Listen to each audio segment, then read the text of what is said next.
Hey folks, welcome back to American Agenda. I'm Bob Sellers. A tragedy in Columbus, Ohio. You've probably seen it. It's been causing more racial strife.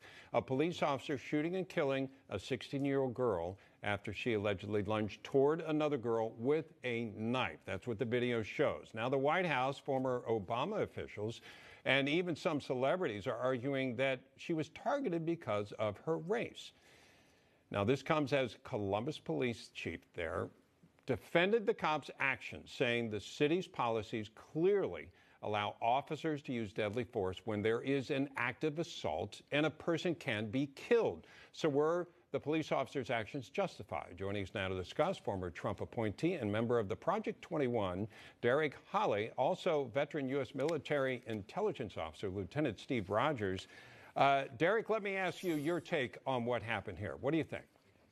Well, I had to call my cousin who lives in Columbus, Ohio, to get a better perspective of what happened there. And, it was awful to watch, hearing the young lady try to take the last couple of breaths of air. You could just hear her gasping for air. But, in this particular situation, this happened so quickly. And as my cousin stated, they are trained to shoot center mass, protect and serve. Yes. And so in this particular situation, it's hard to question this officer's actions. I mean, could he have acted differently? Quite possibly, but there was an imminent threat. Yeah. This happened. Yeah. Steve, we're showing some of the video here. Give me your assessment of what happened here, what the officer did right, and whether you think he did anything wrong.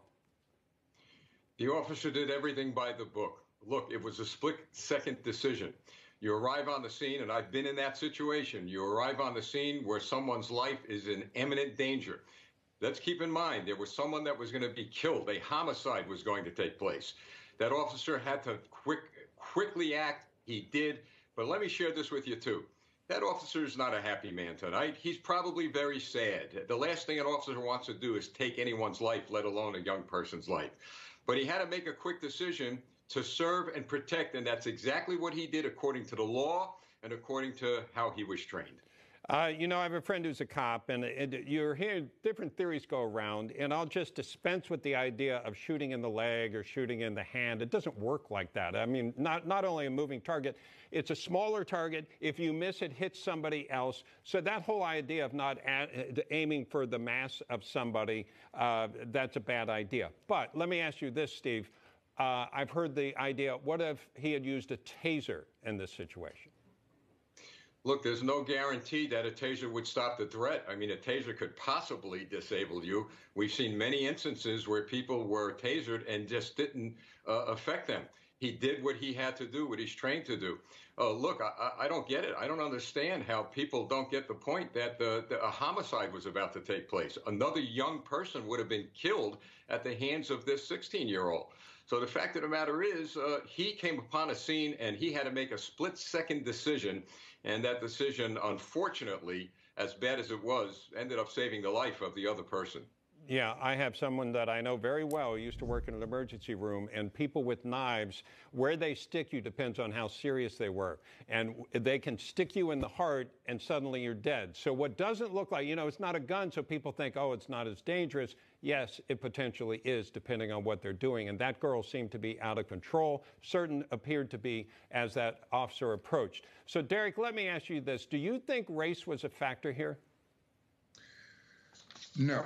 Not in this particular case. Again, I do think the officer acted in a split-second decision when he got there. But I do think his age and his experience was a factor in this particular case. How so? He's 22 years old. He's less than 2 years on the force. And when he got there, I think he diffused the situation, but I almost think he may have panicked a little bit when he did pull the trigger, because he pulled the trigger 4 times. He shot 4 times. And so that to me sounds a bit extreme, and that he may have panicked it a little bit. Steve, do you read it that way? Look, I was involved in a terrible shooting in the 90s, and I shot several times. When somebody is about to be killed, the only thing on your mind is to stop as fast and as quickly as you could from an innocent person being killed. No officer wants to shoot anyone. No officer wants to wake up in the morning thinking that, look, they're going to have to kill someone. This officer was trained to do exactly what he did. He did nothing wrong. It's unfortunate. It's sad. God help all of us if we come to a point where police are going to decide, I'm not just going to simply get involved in this stuff anymore. Yeah. I'm going to walk away. Yeah, we don't want that. To put a fine. Go ahead, Derrick. Conversely, we just had another shooting, okay, where an officer shot an unarmed black person. He shot him one time. And you saw that officer go quickly to aid this individual, as this officer did. Again, I just don't think it was necessary to shoot 4 fatal shots. Okay, let's give Steve a chance to answer, because I've not been a cop, but I can imagine the adrenaline is flowing. And so, Steve, is that the case when you come up? You're not thinking about how many times, you're thinking about neutralizing the target? Like Derrick's saying, why 4 times? We even saw a situation previously last year where a guy gets in the car to take off. He was shot, 6 times? So explain that thinking.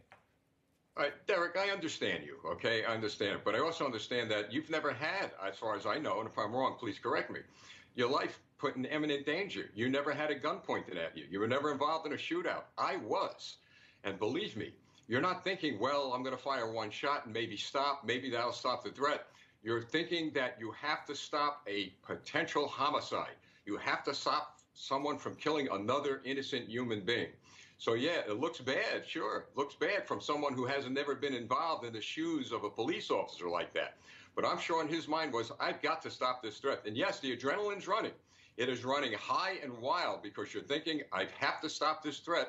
1 bullet may not do it, Derrick. 1 bullet just may not do it. But regardless of what we may think, those of us who... Okay. Those of us who are not in a situation like that will never understand what goes through the mind of a cop. Yeah, Derrick, take 10 seconds. You want to respond?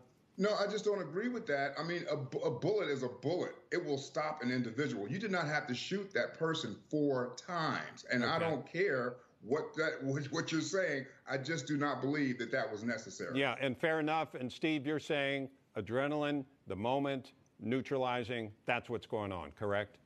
Well, that's what's going on. If the 1 bullet was shot and stopped it, that's fine. But believe me, what if it didn't? What if it didn't? Then people would say he should have done more to stop it. Okay, well, I appreciate the conversation, gentlemen. Thank you so much, Derrick Hollie and Lieutenant Steve Rogers.